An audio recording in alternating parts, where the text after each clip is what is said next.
یہ بڑی ہی پیاری بات ہے. اگر یہ بات سمجھ آ جائے میرے آپ کی نیتیں ٹھیک ہو جائیں. جو اب میں بات بیان کرنے لگا ہوں نا, اس کو بڑے دھیان سے سنیں. یہ ایسی بات ہے کہ ہمارے اندر کو صاف کر دے گی, ہماری روح کو پاکیزہ کر دے گی, ہمارے دل کو صاف کر جائے گی کہ قیامت والے دن اللہ تعالی ہمارے نامہ اعمال میں ہماری نیکیوں کو اور ہمارے گناہوں کو گن کر حساب نہیں کرے گا, تول کر حساب کرے گا.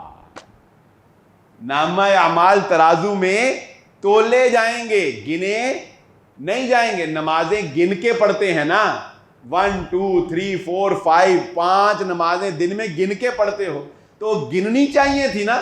اللہ نے کہا گنیں گے نہیں, اس لیے کہ منافقوں کی نمازوں کا وزن نہیں ہوگا, اس لیے کہ نماز کی چوری کرنے والے کی نماز کا وزن نہیں ہوگا, اس لیے کہ نماز وہی قابل قبول اور وزنی ہوگی جو محمد الرسول اللہ صلی اللہ علیہ وآلہ وسلم کی سنت کے مطابق پڑھی جائے گی.